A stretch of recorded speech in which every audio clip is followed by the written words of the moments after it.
नमस्कार. अतिशय खमंग आणि पौष्टिक अशी जवसाची चटणीची रेसिपी आपण पाहणार आहोत. आयुर्वेदिकदृष्ट्या खूप जवसाचे महत्त्व आहे. शरीरासाठी अत्यंत लाभदायक.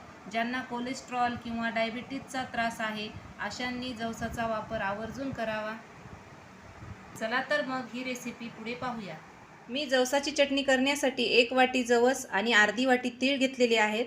तर प्रथम आपण जवस भाजून घेऊया. मी कढई गरम करत ठेवलेली आहे. त्याच्यामध्ये ही 1 वाटी जवस आपण घालून घेऊया.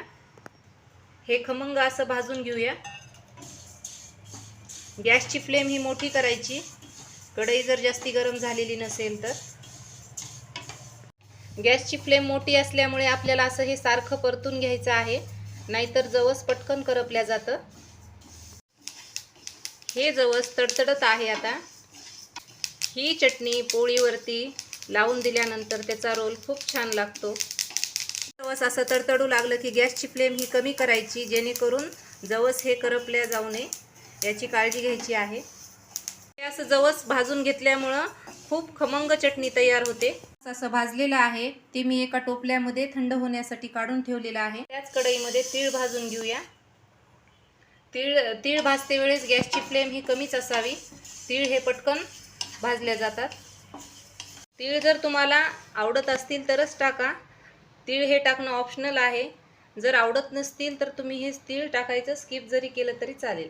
मग असे तीळ भाजून झालेली आहेत ते आता आपण काढून घेऊया. जवसामध्ये आपण हे तीळ टाकून घेऊया आणि ते पण थंड होऊ देऊया. 1 चमचाभर जिरे भाजून घेऊया. आता गॅस बंद केला तरी चालेल, का तर कढई भरपूर गरम आहे. जिरे पण टाकून घेऊया तिळावरती.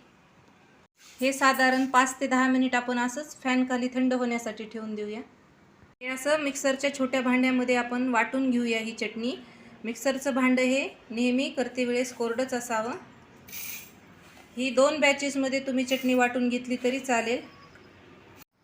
चटणी ही 2 बॅचेसमध्ये वाटल्यामुळे छान वाटल्या जाते. ह्या चटणीमध्ये मी असे लसणाचे तुकडे करून टाकत आहे. अख्खा लसण वापरायचा नाही. लसण हे ओलसर असल्यामुळं चटणी ही छानपैकी वाटल्या जात नाही, त्याच्यामुळे आपण असे काप घालून घेऊया. 1 चमचा मी काश्मीरी लाल तिखट वापरत आहे. अर्धा चमचा मीठ टाकून घेऊया. आपण मिक्सरच्या साहाय्याने वाटून घेऊया.